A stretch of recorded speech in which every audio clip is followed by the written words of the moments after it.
Tomorrow I'm going to probably wake up and check my phone to make sure that I'm still on the Kansas City Chiefs. Well. Night one of the 2023 NFL Draft is over, and for the second year in a row, the Chiefs have selected a young edge rusher at the end of the first round. This time, a local talent in K-State's Felix Anudike-Uzomah. So let's talk about it. But first, how about those?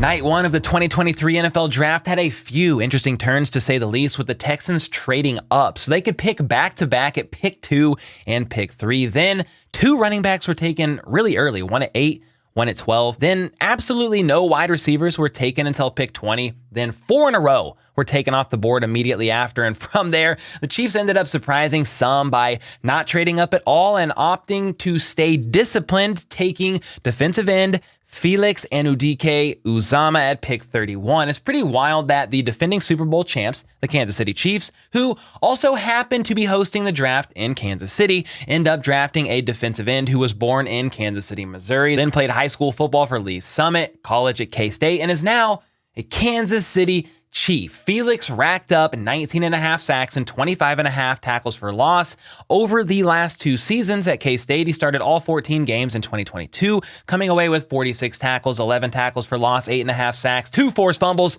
and a pass breakup. The 6'4", 255-pound Big 12 Defensive Player of the Year is described by Marcus Whitman, aka that franchise guy, as not just one of, if not the most physical edge players in this class, but also one of the smartest. He has a violent approach using his long, strong arms to set up the bull rush, where he then has a nice complement of moves that he'll break out to get after the QB. He then said K-State's system forced him into compromising situations in both phases of the game, where he saw a high number of double teams. However, when given real opportunities to rush one-on-one off the edge, he showed how much of a handful he is and how efficient he can be getting after the QB when given those one-on-one opportunities that the NFL will do a much better job of creating for him. He then said Felix isn't the most remarkable athlete and probably will never be a number 1 edge, but he has a nice projection as a number 2 and is simply a high character, highly physical football player that any team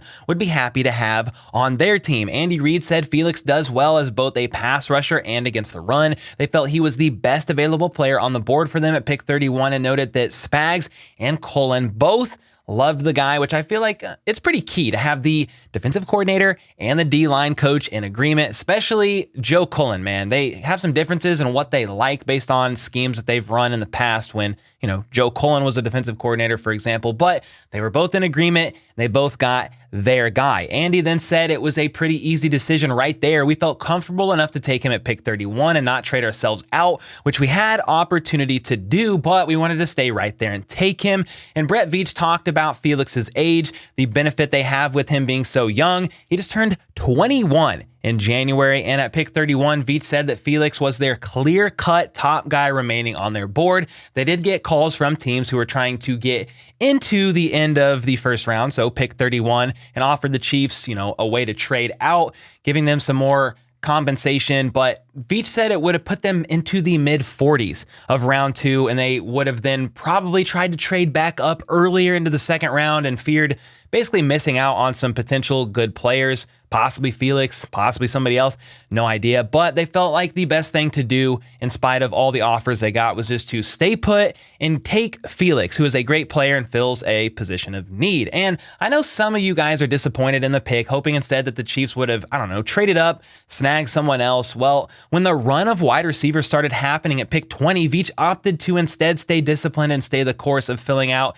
a deep, talented roster. He did say, though, they made calls to teams about potentially trading up, and basically teams either wanted too much, i.e. they didn't want to work with the Chiefs, or also because some of the teams simply wanted to stay put based on how the board was falling, or here's another one. They're sick and tired of losing to the Chiefs and refuse to give Patrick Mahomes even more weapons. So it looks like the Chiefs did try to move up a bit, but teams weren't wanting to play ball unless the Chiefs gave up more draft capital than they themselves were willing to, so they let the best player on the board fall to them. And Veach said out of the 16 to 18 first-round players they had on their board, Felix was, quote, right up there. And honestly, what I think he means by that is they may not have actually had a first round grade on Felix, but they felt like he was going to go early enough in round 2 that it was worth taking him right then and there at 31. Anyway, Veach said Felix has quite the motor, relentless effort, nice production at K-State in spite of his age, is durable, healthy, and young with nice upside. And with all that being said, my thoughts are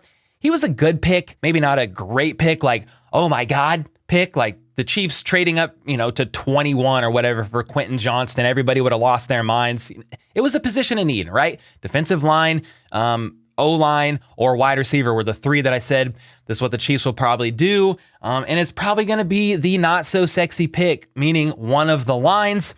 We all want a wide receiver, okay? Maybe one's coming here tomorrow. I don't know, but it was a pick that was filling a position of need. Okay, so you pair up another young defensive end with George Karlaftis, who they got last year, and then the newly added Charles Omenihu. I mean, it's definitely going to be a nice addition to the Chiefs D-line. I give credit to Veach for staying disciplined, but part of me wonders, who else did they look into trading to go up and get? We will probably never know. And with all that being said, you got to let me know your thoughts on this signing in the comments down below. Do you like it, love it, hate it? I'm seeing some pretty mixed opinions online, kind of all over the place. And then you got to let me know your thoughts based on this pick and how the board has fallen so far. Who do you think the Chiefs are going to get day 2, day 3, and some of the later picks? Let me know your thoughts on all that in the comments down below. And until next time, let's go. Let's freaking go. How about those?